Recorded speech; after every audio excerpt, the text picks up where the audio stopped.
Hello everyone, welcome back to my channel జోష్యారామ్. ఈరోజు మీకు చూపించబోయే రెసిపీ వచ్చేసి మునక్కాడ చికెన్ కర్రీ.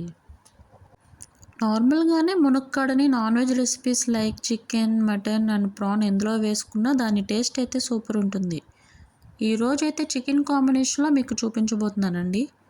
సింపుల్ ఇంగ్రీడియంట్స్తో థిక్ గ్రేవీ కన్సిస్టెన్సీలో మునక్కాడ చికెన్ కర్రీ ఎలా ప్రిపేర్ చేసుకోవాలో మేకింగ్ ప్రాసెస్ని చూసేయండి. ముందుగా స్టవ్ ఆన్ చేసి కడాయి పెట్టుకుని 3 టేబుల్ స్పూన్స్ వరకు ఆయిల్ వేసుకోవాలి. ఆయిల్ వేడెక్కిన తర్వాత 2 పెద్ద సైజు ఉల్లిపాయలను చిన్నగా కట్ చేసుకుని వేసుకోవాలి.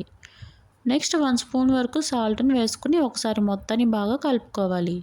ఉల్లిపాయ ముక్కలు కలర్ చేంజ్ అయ్యేంత వరకు కలుపుకుంటూ వేయించుకోవాలి. చూడండి, ఆనియన్స్ అనేవి కలర్ చేంజ్ అయ్యాయి. ఇప్పుడు అందులోకి 2 స్పూన్స్ వరకు జింజర్ గార్లిక్ పేస్ట్ని వేసుకోవాలి. ఒకసారి కలుపుకుని మరొక 5 నిమిషాలు మగ్గించుకోవాలి. నెక్స్ట్ ముందుగానే క్లీన్ చేసి వాష్ చేసి పెట్టుకున్న చికెన్ను వేసుకుని ఒకసారి బాగా మిక్స్ చేసుకోవాలి. నెక్స్ట్ మునక్కాడ ముక్కలు, అలాగే కొన్ని పచ్చిమిర్చి ముక్కలు, 1/2 స్పూన్ పసుపు, 2 స్పూన్స్ కారం, రుచికి తగినంత ఉప్పు వేసుకుని ఒకసారి మిక్స్ చేసుకుని ముక్క మునిగేంత వరకు వాటర్ని యాడ్ చేసుకోవాలి.